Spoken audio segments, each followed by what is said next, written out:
Estar con ustedes. Igual. Traigo hoy el Nuevo Testamento de las Sociedades Bíblicas Trinitarias. Es la versión que estaré utilizando en esta tarde porque quiero ir a Marcos. Vamos a Marcos. Marcos capítulo 2. Marcos capítulo 2. Y vamos a leer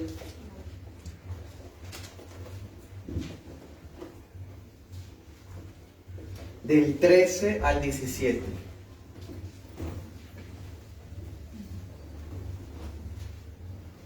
¿Listos? Les invito a colocarse de pie, leemos el pasaje y oramos. Dice: y volvió a salir al mar, y toda la gente venía a él y les enseñaba. Y pasando, vio a Leví, hijo de Alfeo, sentado en el lugar de los tributos públicos, y le dijo: sígueme. Y levantándose lo siguió. Y aconteció que, estando Jesús a la mesa en casa de él, muchos publicanos y pecadores estaban también a la mesa juntamente con Jesús y sus discípulos, porque eran muchos y lo habían seguido. Y los escribas y los fariseos, viéndolo comer con los publicanos y pecadores, dijeron a sus discípulos: ¿qué es esto que él come y bebe con los publicanos y pecadores? Y oyéndolo, Jesús les dijo: los sanos no tienen necesidad de médico, sino los que están enfermos. No he venido a llamar a los justos, sino a los pecadores al arrepentimiento. Amén. Oremos. Padre, en esta mañana del día del Señor, nos acercamos a ti en el nombre de tu Hijo. Te damos gracias, Señor, por ese privilegio de participar de los salmos, himnos, cánticos espirituales, de la adoración para ti a través de las dádivas de ofrendas como tú ordenas, Señor. También de permitir que nos reunamos para tener un compañerismo fraternal unos con otros.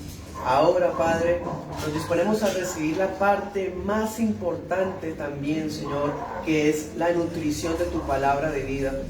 Yo, Señor, me acerco como un bebé deseoso por la leche espiritual no adulterada. Me acerco como ese hambriento Padre que ya probó una vez y quiere seguir probando la gracia tuya. Yo te ruego, Señor, que nos des humildad y sencillez, y que des el genuino arrepentimiento para aquel que de entre nosotros no haya nacido de nuevo todavía. Y eso te lo decimos en el nombre de Jesús. Amén y amén. Mis hermanos, pueden sentarse. Bueno, Marcos 2, 13 al 17. En nuestra iglesia local en Girón estábamos estudiando el Evangelio de Marcos, pero debido a la pandemia pausamos y nos enfocamos a estudiar Gálatas. Nosotros llevamos aproximadamente unos 5 años estudiando Marcos y vamos en Marcos 9. Entonces, cuando el pastor me comparte testimonios sobre su extensión del libro de Génesis, la experiencia de ustedes estudiando los 10 mandamientos, me siento identificado. Entonces es algo maravilloso porque la palabra es una fuente inagotable, ¿cierto? Y tenemos que aprovechar al máximo secciones como estas. Les quiero compartir esa enseñanza que he titulado Llamados por el Rey. Llamados por el Rey. Y a propósito, esta tarde en nuestra iglesia local tenemos la enseñanza sobre los apóstoles. Nosotros cada año estudiamos un tema y este año estamos estudiando la vida de cada apóstol en cada mes. Este mes estamos estudiando el mes del apóstol Mateo. Entonces, precisamente, les quiero compartir a ustedes lo que será el primer punto en nuestra iglesia local. Bueno, después de la sanación de un paralítico, porque tanto Mateo, Marcos y Lucas contienen el mismo relato, después de la sanación del paralítico ese que cuando abrieron el techo, ¿se acuerdan? Que lo bajaron, lo pusieron enfrente, en medio del Señor y lo sanaron. Después de ese momento, allá mismo en Capernaum, Jesús iba caminando por la orilla del lago de Galilea. La gente acudía a él. Podemos imaginarnos multitudes, mucho gentío, con tan solo escuchar, por tan solo ver al Maestro. A plena luz del día, en el horario más recurrente, podemos saber imaginarnos por ahí mediodía, tarde. Es el horario donde los trabajadores están allí en Galilea, los transeúntes van caminando. Y es que Capernaum, esta región de acá, era muy afluida debido a que era el centro de aduanas de Herodes Antipas. Es allí donde se cobraban peajes, impuestos por las cartas, impuestos por una cosa, por la otra, y pues era el lugar preciso en donde estaban ¿quiénes? Los publicanos, los recaudadores de impuestos. Era un lugar súper comercial. Ayer caminábamos con unos compañeros del seminario por el centro de Medellín y comentábamos eso, que es demasiado comercial. Pues imaginémonos, esta ciudad Capernaum es bastante comercial, bastante asistida por personas de todas las culturas, de todos los idiomas, algunos asociados al Imperio Romano, otros de paso, porque a propósito también quedaba en una calle principal en la vía internacional que se dirigía a Egipto y a Siria. Eso explica por qué había tanto gentío escuchando al Señor. Pues bueno, dice que toda la gente venía ¿a quién? A Jesús. ¿Y qué hacía el Señor? Les enseñaba. El Señor no estaba presente ofreciendo lo que la persona quisiera materialmente hablando. El Señor estaba presente enseñando, porque el centro del mensaje cristiano no es las dádivas de Cristo, materiales, bendiciones materiales, sanidades, milagros y demás, que si Él quiere darlas, gloria a Dios, y si no, gloria a Dios también. Pero el centro es que la enseñanza. La enseñanza es el centro de su ministerio. Cristo fue más que alguien que hacía milagros, era un predicador. Bueno, entonces estaba Cristo ofreciendo al público las enseñanzas que pueden salvar el alma, porque es que ese es el interés principal de Cristo, la salvación de las almas. Niños, jóvenes, adultos, esto es para todos.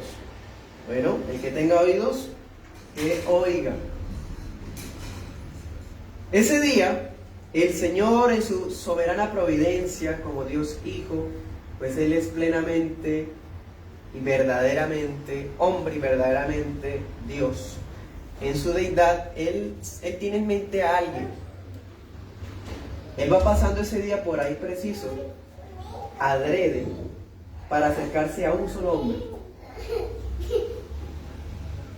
Pasa adrede por el puesto de trabajo de aduanas de un tal Leví, hijo de Alfeo, el que más adelante sería llamado Mateo el publicano. Sí, él era un recaudador de impuestos de el tributo de Herodes Antipas. Bueno, en el transcurso de la enseñanza usted podrá identificar, vamos a mirarlo de esta manera también con dos puntos. Por un lado, vamos a revisar el contexto en el cual, el contexto y la respuesta de Leví Mateo al llamado de Cristo. Y en un segundo punto vamos a mirar la invitación que Leví Mateo le hace a Jesús a su casa. Bueno, vamos a distribuir así la enseñanza en esta mañana. Bueno, entonces comencemos, versículo 14. Y pasando, vio a Leví, un gentío, la gente pasaba, iba, venía, pero el Señor va y coloca la mirada en alguien, solo en alguien. ¿Se imagina eso? Que entre tantas multitudes de personas nos vea a nosotros, preciso a nosotros. Podemos imaginarnos al Mateo, al publicano Mateo, habiendo escuchado acerca de la fama de Jesús, porque toda esa región ya conocía el nombre de Jesús. Y cuando Mateo ve a lo lejos a Jesús, se da cuenta que lo está mirando. ¿Qué sentiríamos nosotros sabiendo que nos está viendo y nos ve porque se va a acercar? Bueno, pues el Señor fija la mirada en Leví y estaba sentado en el lugar de los tributos. Esa silla era la silla más desgraciada que había en la nación. Un publicano era considerado un traidor de la patria. Era moralmente igual que una prostituta, de lo bajo e indecente que se consideraba. Se trataba, ¿quiénes eran los publicanos? Hombres judíos que cobraban impuestos para Roma. Y nosotros, pues con nuestro país lamentablemente intervencionista de la economía, donde se está pidiendo impuestos para todo, nos es casi que normal. Pero Israel era una nación libre que estaba bajo un imperio que le exigía de manera humillativa impuestos. Entonces es un poco diferente. Quizás no vamos a entender ese celo, ese dolor frente a esta profesión. Los publicanos eran famosos porque ellos cobraban impuestos, pero siempre aprovechaban para cobrar un poquito más, o a veces mucho más de lo que excedían de los precios. ¿Para qué? Para ellos enriquecerse. Entonces uno veía a los publicanos ricos. Toda la gente judía era normal, digamos hoy clase media, pero los publicanos casualmente eran los ricos, por meras coincidencias de la vida. Entonces los que conocían la palabra de Dios consideraban a los publicanos como apóstatas, como judíos que se habían convertido en gentiles. Y acuérdense que gentil era un insulto. Para los judíos, los gentiles habían sido creados por Dios para ser la leña del infierno. Pues entonces un judío que se volvía publicano era un judío que se había convertido en gentil. ¿Se acuerdan ese pasaje que dice que aquel que no escucha a la iglesia después del proceso de disciplina eclesiástica, no oye a la iglesia, tenlo por qué? Por gentil y publicano? Ya entendemos qué significa. Son palabras serias. Bueno, vivían de la usura, de la extorsión, en fin. Por eso era que los publicanos eran expulsados de la vida espiritual y religiosa. Los expulsaban de la sinagoga, claro. ¿Con qué cara? Como hipócritas vendrían a la sinagoga cuando se estaban enriqueciendo a cosas de los que se congregaban ahí, cuando estaban untándose de cosas inmundas. Y los fariseos eran muy celosos de eso. No comían con un gentil. Los publicanos comen con gentiles todos los días. Los fariseos se lavaban las manos para todo. Los publicanos, ¿dónde no meterían sus manos? Entonces, eran considerados la desgracia de su nación, la escoria de la sociedad. Así que, hermanos y amigos, teniendo en cuenta este valor que se le daba a esta profesión, ¿a quién se le ocurriría meterse en eso? A alguien que tiene muchas ganas de tener plata, a alguien que quiere enriquecerse, a alguien que está dispuesto a perder toda la decencia ante su sociedad con tal de tener sus ambiciones. Esos eran los publicanos. Ya no les importaba, sabían el precio que tenían que pagar y estaban dispuestos a pagarlo con tal de tener lo mejor para su comodidad. Siempre han habido publicanos en la sociedad, ¿no? Que no les importa los medios con tal de llegar a sus propios fines, ¿cierto? Pero ninguno de esos son parte del pueblo de Dios, los que actúan de esa manera. Ahora, recordemos un detalle. Si quiere anote la cita. Mateo 23:15.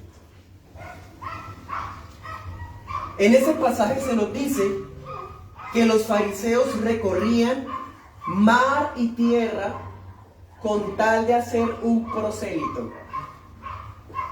Iban hasta donde fuera, así fuera a la dispersión, bueno, no sabemos hasta dónde llegarían ellos. Cristo dice mar y tierra, con tal de formar un discípulo de ellos. Ay, hermanos, pero nunca iban a ir a buscar un discípulo de ellos en la silla del recaudador de impuestos. Allá nunca iban a ir. Preferían ir a mar, tierra, pero ir allá donde las aduanas, nunca. En cambio, versículo 14, pasando, vio a Leví sentado en el lugar de los tributos. Jesús sí puso la mirada ahí. Sí puso la mirada ahí, en nuestras sillas de recaudadores publicanos. Él sí nos vio a nosotros sentados, aquellos en los cuales la gente no daría un peso, aquellos a los cuales la gente despreciaría, ¿cierto? Vamos a 1 Corintios, Corintios 1:28. Si alguno de entre nosotros tiene un gran concepto de sí mismo, no se olvide de este detallito. Corintios 1:28. Dice: lo vil del mundo y lo menospreciado escogió Dios, y lo que no es. ¿A quiénes escogió Dios? A nosotros, los Leví, a hijos de Alfeo, viles, menospreciados, lo que no éramos. El Señor sí pone la mirada allí. El Señor sí escoge de entre ellos, pero los convierte en un pueblo que ya no es vil, que ya no es menospreciado y que ya no es. Ahora el pueblo de Dios es digno, en el buen sentido, portadores de la imagen de Cristo. Ya no es menospreciado, sino que es pueblo escogido, nación santa, real sacerdocio. Y ya no somos nada, porque a los que no eran pueblo, ahora Dios dice pueblo mío. Y los que no eran amados les dice amada mía. Ahora somos iglesia, el verdadero Israel. El Señor va a buscar a esos, a los que no son nada, para convertirlos a personas que sí son algo en Cristo. Esos somos los Leví, hijos de Alfeo. Entonces, por más odiada que sea una persona, por más despreciable que sea el pasado de alguien, Dios envía su luz para salvación en Cristo. Y ante esa luz, hermanos, ninguna tiniebla ha podido vencerla. Ninguna. Todas las tinieblas de las multitudes, del desorden, el caos y la inmundicia, el Señor traspasa todo eso para llegar hasta la sillita, allá donde estaba Leví. Bueno, dice, y le dijo, sígueme. Solo una palabra. Sígueme. ¿Y qué pasó? Y levantándose, lo siguió. ¿Sabe usted, hermano, qué significaba si él se paraba de esa silla y se iba de ahí? Haga de cuenta usted salirse de su trabajo sin pedir permiso ni nada, sino que simplemente se fue. ¿Qué le podría esperar?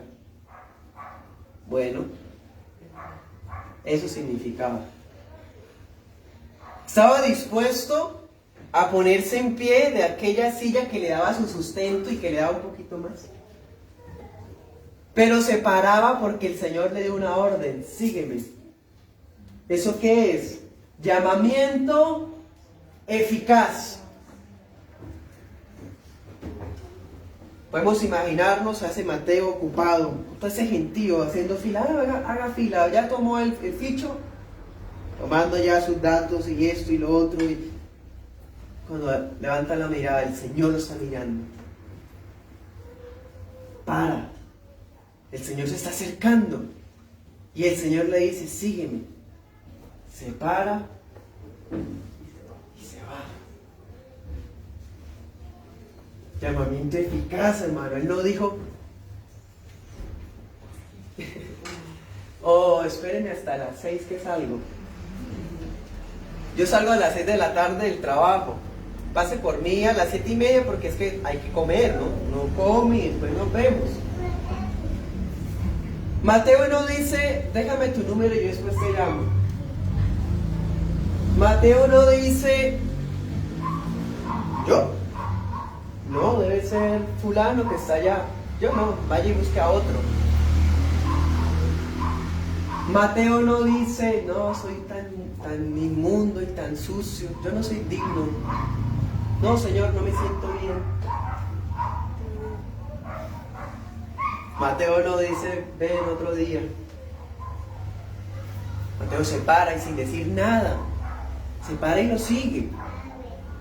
Cuando el Señor llama a alguien, no hay tiempo para pensarlo, porque el llamado es eficaz. ¿Cómo es posible que hoy día el llamado es eficaz pero no tanto? A veces se llama a alguien y el proceso como que dura 1 año, 2 años, ¿no? Tan raro. ¿Qué es eso? Siempre vemos en la Biblia un llamado eficaz donde la persona responde. Porque el Señor, su palabra, su voz, es como un imán. No somos robots que el Señor nos manipula y nos atrae hacia Él. Pero su dulce voz nos atrae hacia Él como un imán y vamos con gusto, con delicia. Sígueme. Se para, hermanos. Quizás se le derramaron las monedas, se le cayó el cuaderno, ni idea, el lapicero lo dejó ahí, todo lo dejó y se fue con el Señor. De una. Abandonó su trabajo, su sustento, su vieja vida, su inmundicia. Sí, el Señor pone la mirada en Leví, desgraciado, inmundo, pecador y despreciable, para que Leví nunca pase al mismo.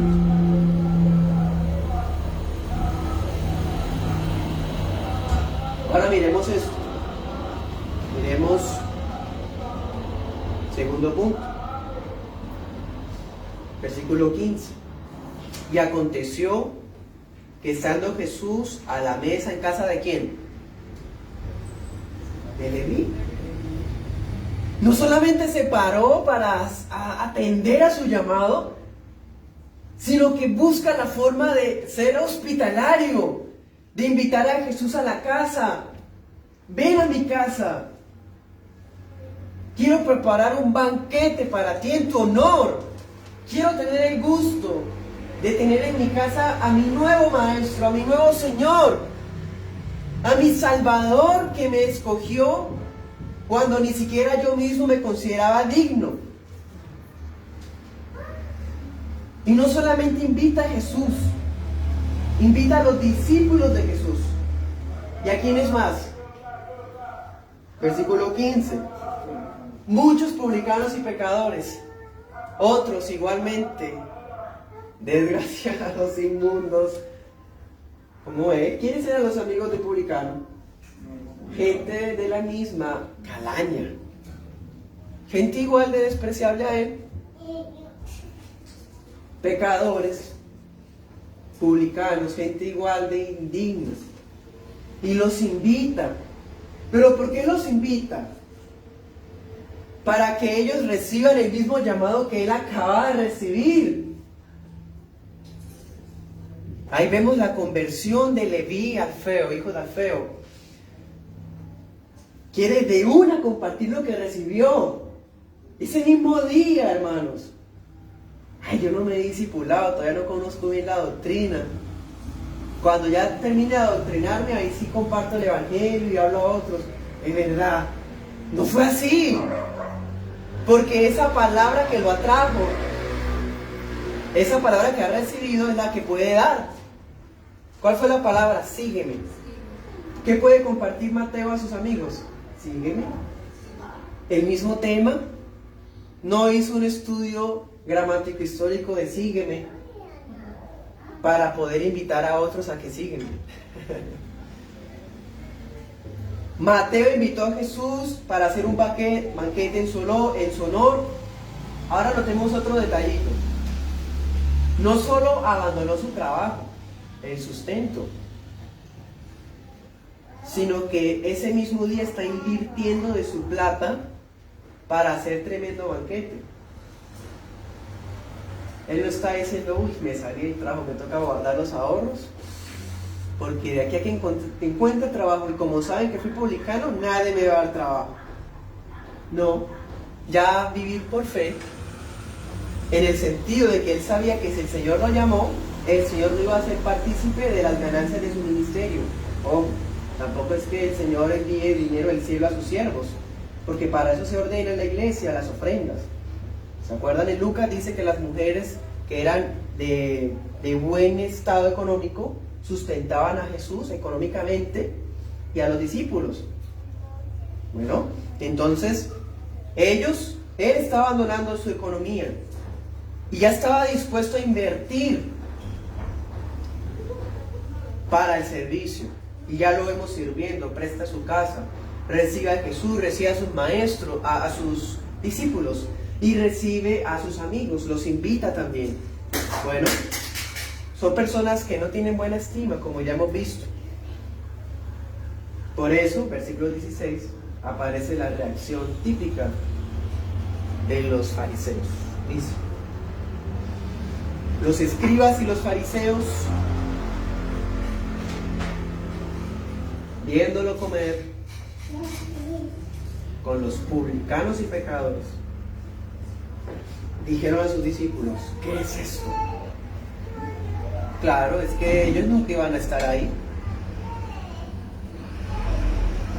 Anote estas citas bíblicas. Mateo 9:9 al 13.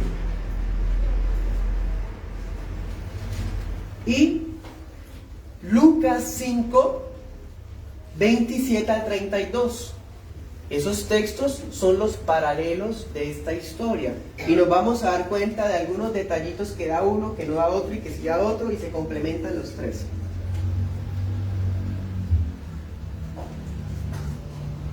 Por ejemplo, Marcos tiende a ser más vívido.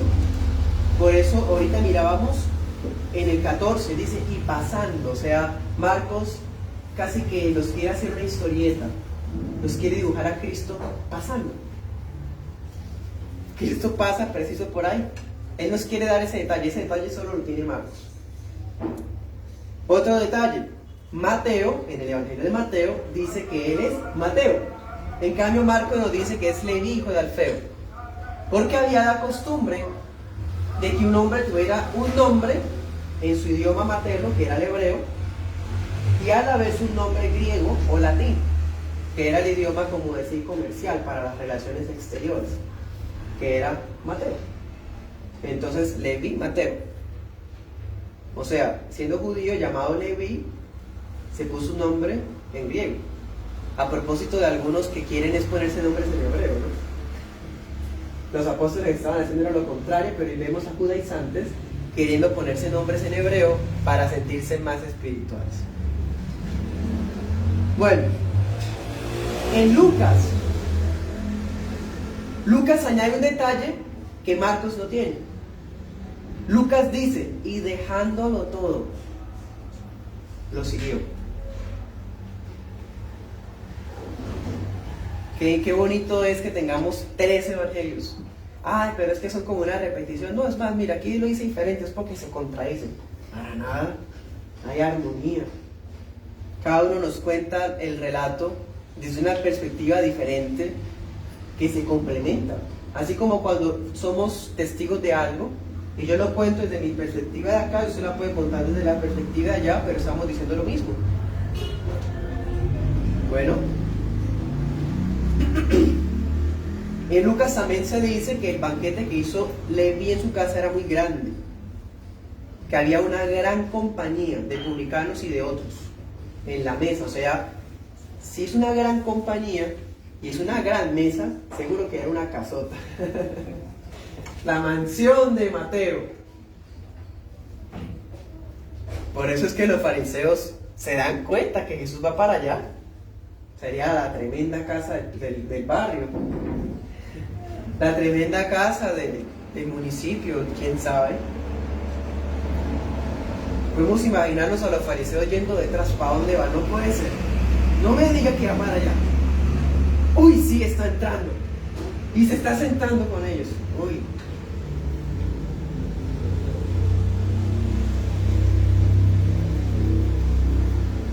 Bueno, Lucas también nos trae otro detalle.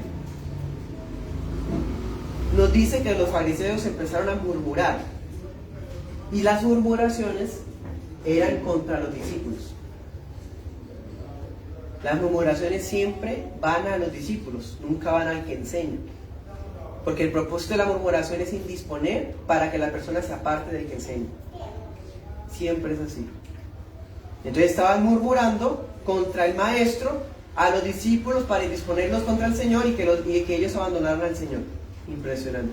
Así funciona la murmuración. Siempre ha sido diabólica de esta manera. Murmuraban contra los discípulos. ¿Qué es esto? ¿Por qué come su maestro con los publicanos y pecadores? Si fuera un verdadero maestro, no se untaría de esa gente, menos comería con ellos. Bueno, qué impresionante. Tengamos en cuenta, en parte los fariseos tienen razón. En parte tienen razón, porque los publicanos eran personas traidoras, malas, usureras, eran perversos. Pero olvidaban un detalle que Cristo se los recuerda a ellos. Versículo 17. Oyéndolo Jesús, ¿qué oyó Jesús? Las murmuraciones. Oyó Jesús las murmuraciones de los fariseos y escribas, y ¿qué les dijo? Los sanos no tienen necesidad de médico, sino los que están enfermos. Hermanos, Mateo añade algo muy interesante, algo que no tienen los otros. Jesús les dijo ahí: vayan y aprendan qué significa misericordia quiero y no sacrificio. En Mateo nos dice, bueno, que Mateo es el mismo Mateo, él se acuerda ese día, claro, pues anota esa parte, que Jesús les dice eso: vayan y aprendan qué significa misericordia quiero y no sacrificio. Les dijo Jesús a los fariseos murmuradores. Dice: no he venido a llamar a los justos, sino a los pecadores. Hermanos y amigos, el que Cristo reciba a publicanos y pecadores no significa que Jesús sea amigo de pecadores. No significa que ellos puedan seguir llevando su vida de igual manera.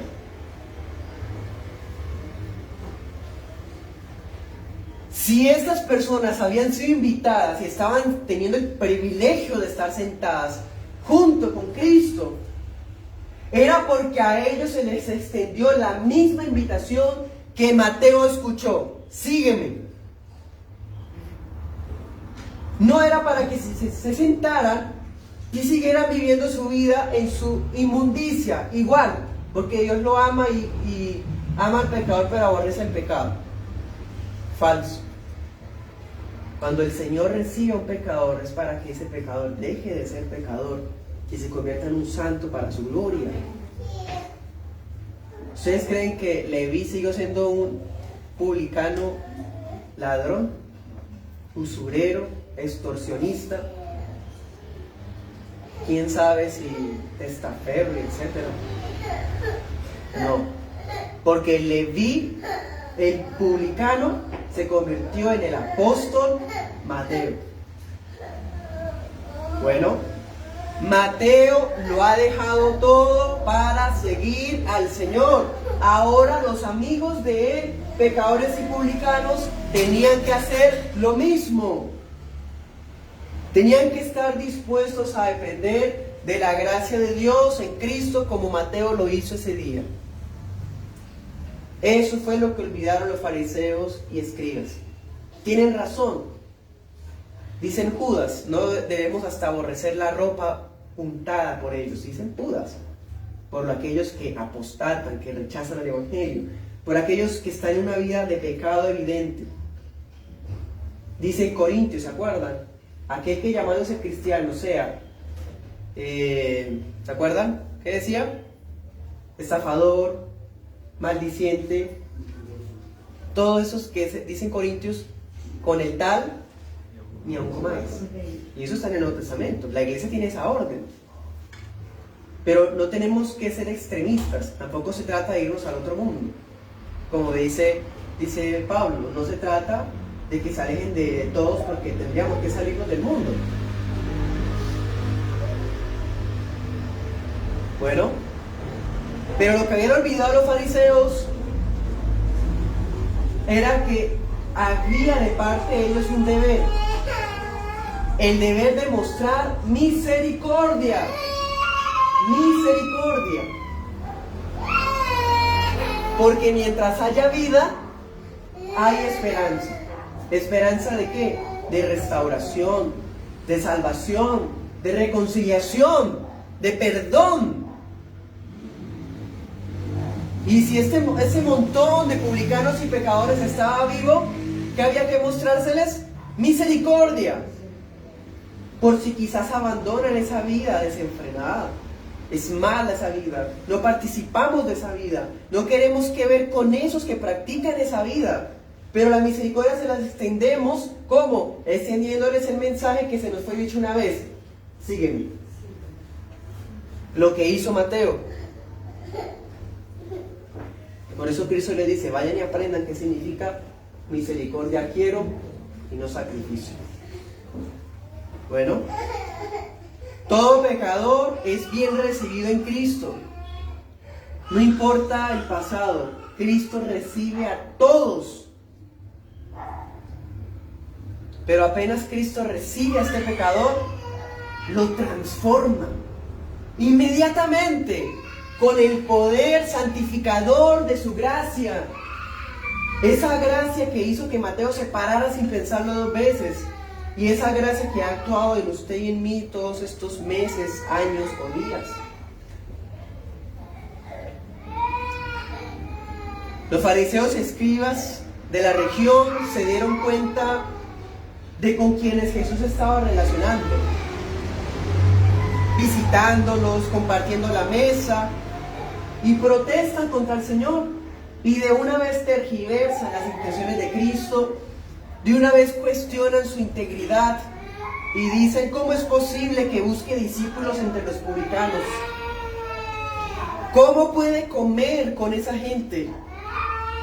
Compartiendo silla con los escarnecedores. Seguramente a partir de ese día, los fariseos y escribas empezarían a ver al Señor como el maestro de gente vulgar, como maestro de gente de mala fama. Pero ¿qué más le dice Jesús? No he venido a llamar a quienes, a los justos. La invitación del Evangelio no está extendida, tiene derecho a admisión. No se permite ingreso a justos. No está extendida a los pecadores, a los justos, pues, a los justos, a los que se creen buenos, a los que se creen dignos.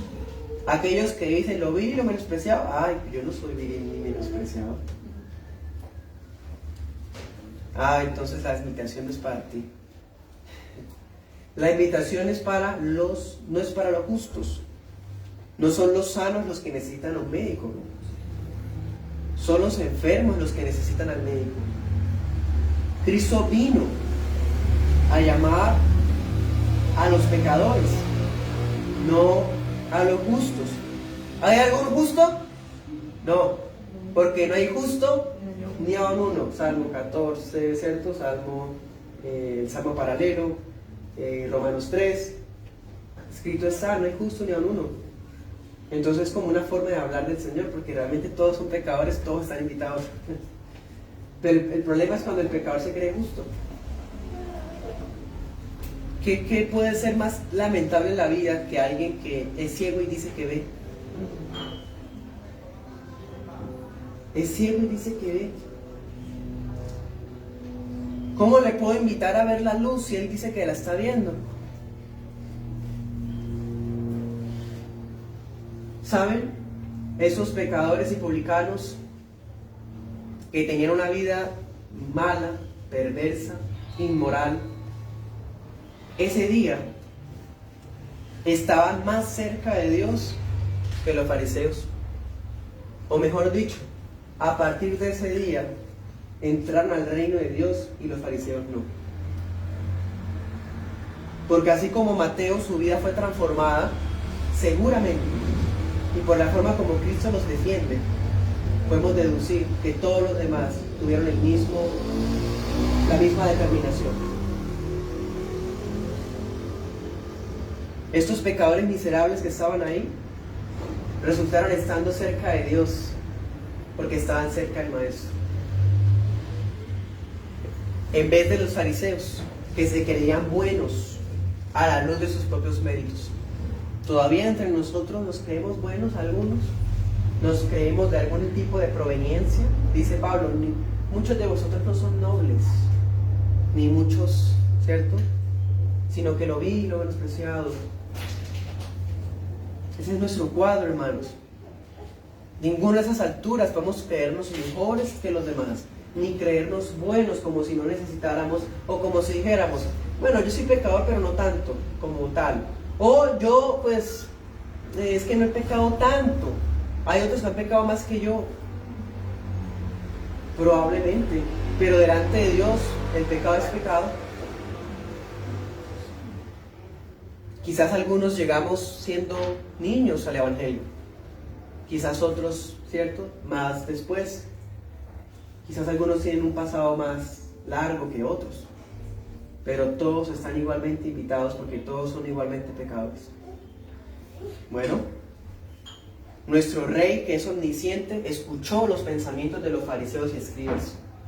Nuestro Rey, que es omnisciente, escuchó las murmuraciones de sus enemigos. Los fariseos hacían acepción de personas y se habían olvidado de la misericordia que demanda la ley de Dios. Porque misericordia quiero y no sacrificio. Eso es un principio, hermanos. Eso está en el profeta Oseas. Guardémoslo en el corazón. Misericordia quiero y no sacrificio. Más que obras religiosas, las cuales son buenas, son sanas y necesarias, es misericordia. Porque la misericordia cumple y vence al juicio, dice Santiago. Precisamente, Cristo vino por pecadores que se acercan en sincero arrepentimiento, en arrepentimiento voluntario. Vamos a Lucas 15.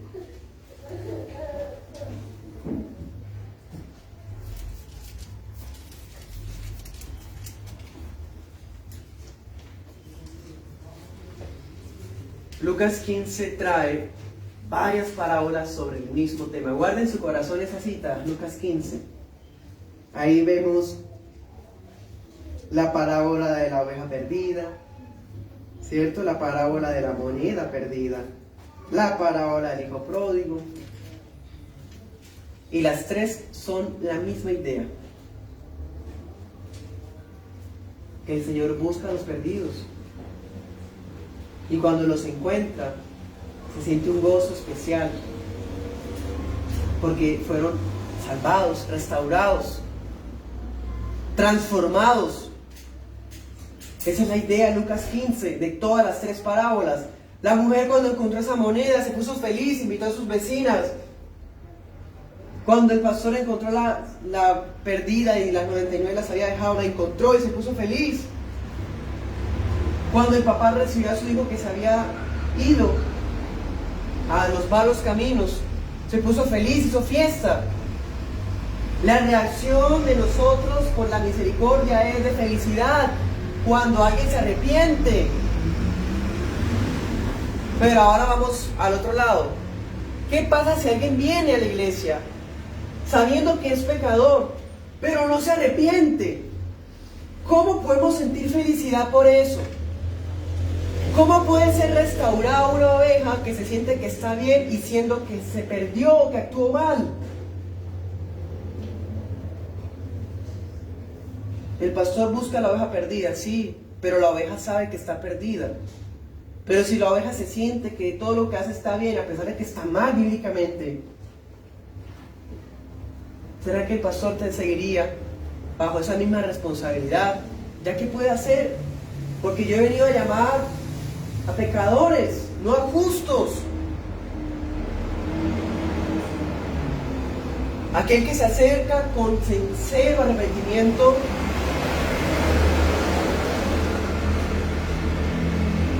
con arrepentimiento voluntario, es el que entra por la puerta de las ovejas. Yo soy la puerta de las ovejas. Los que vinieron antes de mí son ladrones.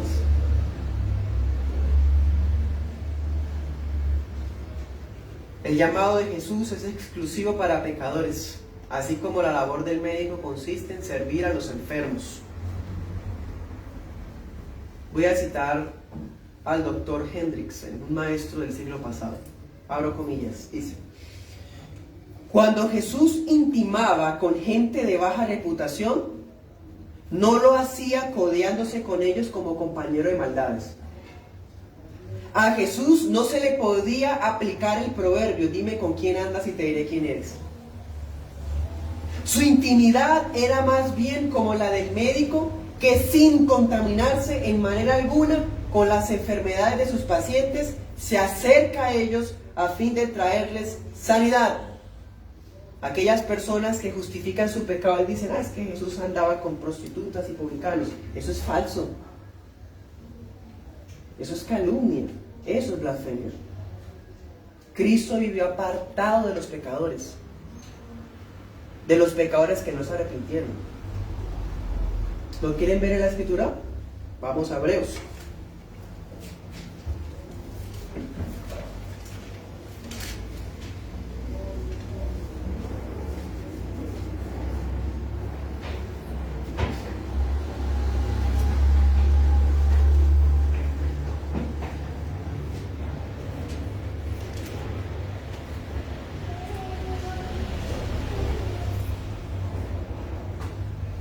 Hebreos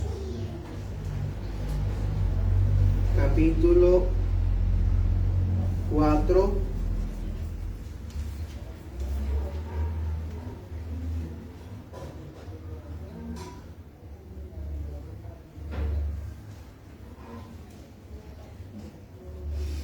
versículo 15 dice: porque no tenemos un sumo sacerdote que no pueda compadecerse, ¿cierto?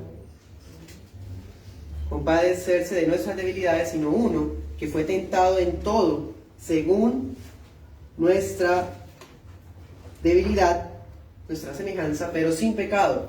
Acerquémonos pues confiadamente ante el trono de la gracia. Hay un pasaje que habla de que es un sacerdote apartado de pecadores. Si algún hermano lo tiene allí presente,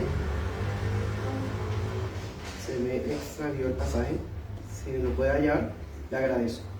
Bueno, pero la idea es la siguiente: el Señor no va a mantener su relación íntima con aquellos que realmente no se han arrepentido, con aquellos que en realidad quieren tener al Señor como su servidor, que quieren tener al Señor y a la vez tener al pecado en su vida. Aquellos que quieren que el Señor sea su rey, pero que no le pida más allá de lo que está dispuesto a dar. Hermanos y amigos, Cristo no viene ni ofrece este tipo de redención a personas así. Bueno, entonces, ya lo encontré. Hebreos 7:26. ¿Alguien de ustedes que lo lea en voz alta, por favor? Hebreos 7:26, preferiblemente Reina Valera. Porque tal sumo sacerdote nos convenía, santo, inocente, sin mancha, apartado de los pecadores y hecho más sublime que los cielos. Listo. Textual. ¿De cuáles pecadores se aparta Cristo? De los que no se arrepienten, de los que se creen justos, de aquellos que quieren tenerlo a Él pero a la vez seguir siendo publicanos, de aquellos que quieren tenerlo a Él pero seguir viviendo como gentiles.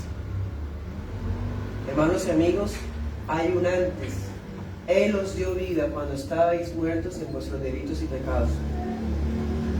Hubo un antes, ahora hay un después. Estamos viviendo en el después de Cristo. ¿Se puede ver diferencia entre Mateo y Leví?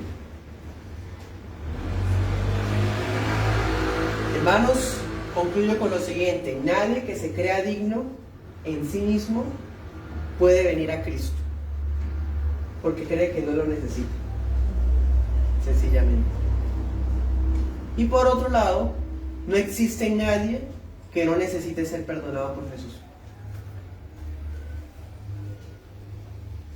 Todos necesitamos el perdón de Jesús, sabiendo que Cristo vino por los Leví despreciables para convertirlos en Mateo fieles. Un apóstol del Cordero, ese publicano, ladrón, usurero, se transformó en uno de los pilares de la Nueva Jerusalén. Nunca más fue el mismo. Ese es el llamamiento eficaz. Sígueme. Oremos.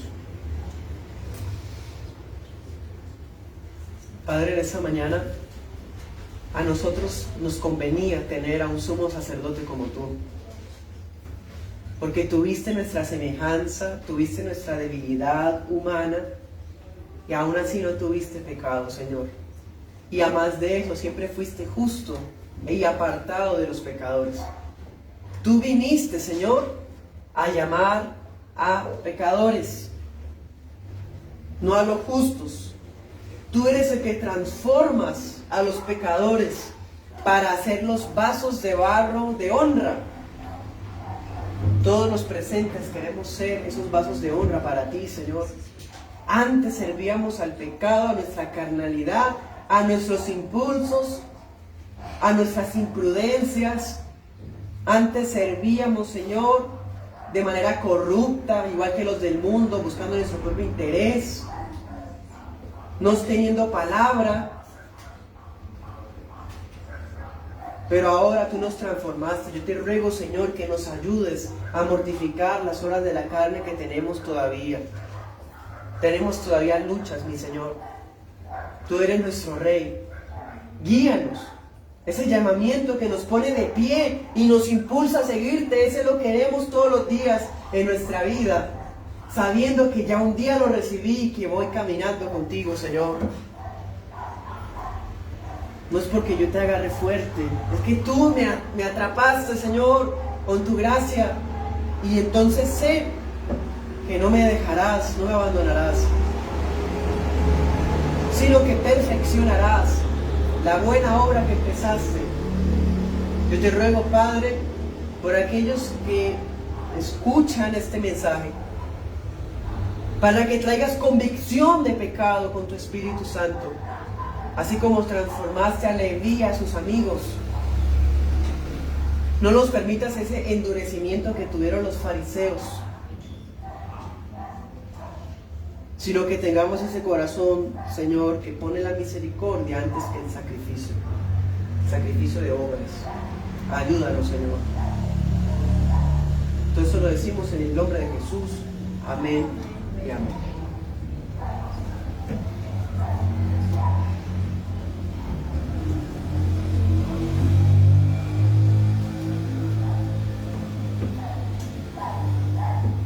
Muchas gracias